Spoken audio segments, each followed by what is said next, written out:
Okay, welcome back sa aking channel mga brothers. Salamat sa Diyos sa pagkakataong ito. At nabigyan niya tayo ng pagkakataon na makapagbahagi ulit sa inyo ng tungkol po dito sa ating sprocket na 520. Matagal-tagal din po tayo hindi nakapag-upload dahil masyado tayong busy sa ating shop dahil naglipat po tayo mga brothers ng ating pwesto, no? Ngayon, itong ating ibabahagi ngayon, iyon po yung request ng ating mga followers at saka subscriber tungkol po sa sprocket na 520. Kasi po mga brothers, yung ating mga na-vlog nung una, yung 520 na 42, 38 at saka 40, no? Ngayon ito mga brothers, yung ating sprocket na 36, kasi may nagre-request sa atin, dapat daw meron din tayong 36 para may mapagpipilian sila, no? Yung ating mamaw na sprocket, ano? Ngayon dito mga brothers, ma-share ko sa inyo yung pagkakaiba nila talaga. Kasi po ito, marami pa pong hindi nakakalam dito tungkol dito sa 520 na to. Ayan. Ito pong ating i-discuss ngayon tungkol po sa barako naman. Ayan, na puro sprocket ng barako to mga brothers, ano? Dahil yung mga nakaraan, meron tayong pang TMX, TMX 125, pang Rusi. Ito po pang barako. Yung 520 na 36, ito.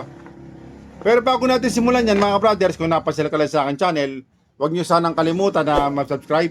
Pakipindot po notification bell button.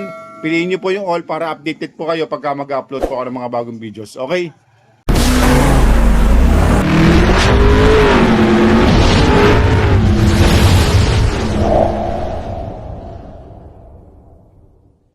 Okay mga brothers, bali tuloy na tayo dito, no, sa ating topic ngayon tungkol dito sa 520. Ito po kasi ni-request ng ating mga subscriber, no. Itong ating 520 mga brothers, iba po ito sa 428. Ayan, ito pong nasa unahan natin, kung mapapansin nyo po, ito po ay 36 teeth na sprocket. Ito. Pero ito mga brothers ay 428. Ayan. 428 po ito na pambarako. Ito po is plunge ng barako, no. Yung lagayan ng sprocket. Ayan. Ngayon ito, size 36. Pero yung pitch niya ay 428 mga brothers. Ayan. Ngayon, nag-request yung ating mga subscriber ng 36 teeth na 520. Ngayon, ano ba pagkakaiba nito sa 428 na 36 at saka sa 520 na 36? Ito pong ating 36 gaya nito ay malaki po ang pagkakaiba mga brothers kung isasalpak niyo po ito sa inyong motor. Ayan. Kung mapapasin niyo po mga brothers, napakalaki po ng diferensya nila sa isa't isa. Itong isa 36 na 428. Ito namang isa 36 na 520. Ngayon kung mapapasin niyo po, ang laki po ng diferensya niya. Ayan o.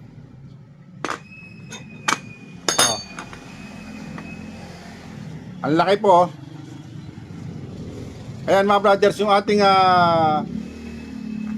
maipapakita sa inyo na pagkakaiba ito. Ayan, pag ito po kasi ginamit nyo at nilagyan nyo ng sidecar, medyo may hirapan siya mga brothers. Pwede po ito pang single, na. Ito namang isa, bagamat malaki siya, bagamat pareha silang 36, pero ito po, ang pagkakaiba nito, mas malaki po yung kanyang bulto, yung kanyang sprocket. Malaki, oh, laki ng diferensya, oh.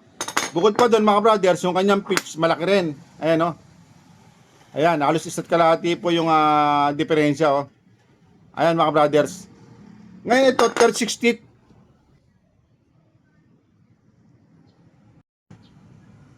Ngayon ito po mga brothers, ay 36 teeth mga brothers, ano? Na 520. Meron din tayong 38 teeth. Ayan. Kung i-compare natin sa 38 teeth na 5 na 428, ang laki din po ng diferensya, oh. Ayan. 38 ito na 428, ito naman 38 teeth na 520. Malaki po diferensya niya, kaya kung gagamitin niyo po ito sa inyong motor na barako, mararamdaman niyo po yung lakas ng motor niyo mga brothers. Ayan. Kasi marami nagtatanong sa atin, kahit po yung mga hindi may kakailayan, marami tayong mga mo-order sa atin, naka 6 speed sila, nag-convert na sila 6 speed, pero naghahanap pa rin sila ng sprocket combination. Yung ano daw ba yung magandang sprocket combination sa kanilang motor na 6 speed? Kasi po yung 6 speed, low speed yun eh. Para din pong ano yun, para din pong stock yun. Napagkakaiba lang mga brothers, may pagka high speed po yung dulo niya, yung 456. Pero yung 1, 2, 3, masyado pong low speed yun. Hindi nyo rin po magagamit mga brothers. Kaya nangyari, tumatawag sila sa akin, nagchat-chat sila sa akin, naghanap sila ng sprocket combination. Ngayon, nire-request sila 36. Ayan. 520. Ayan, meron po tayong 36 na dumating. Kulang 100 piraso to mga brothers na dumating ano. Ayan. Ang laki po ng kanyang pagkakaiba kung ikukumpara po sa stock na 36 to. Pwede naman po kayong umorder nito sa Shopee ko. Meron tayong Shopee account, yung Mariano Brothers Moto TV, yung kanyang Shopee no, na pangalan. Ngayon pagka nagpunta kayo sa Shopee, search nyo lang po Mariano Brothers Moto TV, lalabas na po yung ating mga product na naka-display doon ano. Kung ano po yung naka-post, yun po yung inyong orderin mga brothers. Ayan. Ito po ay 36 na pambarako no. Ayan ang pagkakaiba, laki oh. Ngayon meron tayo dito tatlong klase no, ng 520. Dito, itong 36. Ayan. Ito namang isa, 38. At saka ito namang isa, ay 42. Ayan. Mamimili na kayo kung anong gusto nyo gamitin dito, ano. Available po ito sa ating Shopee, no. Ngayon, kung i-compare natin dito sa 428, napakalaki po yung diferensya. Liliit lang naman ito eh. Ayan, mga brothers, oh. 42. Oh. Ito namang isa ay 38. Oh, ito namang isa ay 36. Oh, ang laki ng diferensya niya kung compare natin, no. Oh. Kung gagamit kayo ng 520 sa barako nyo, itong 42, yung stock niya, kung ilalagay natin itong mas malaki, ang laki ng diferensya, oh. Okay, dito naman sa kabila, itong 38. Ah. Ang laki ng diferensya mga brothers, oh. Ayan. Tama-tama po ito mga brothers sa may sidecar ano. Ito 36 oh. Available na po yung ating mga sprocket sa ating account sa Shopee.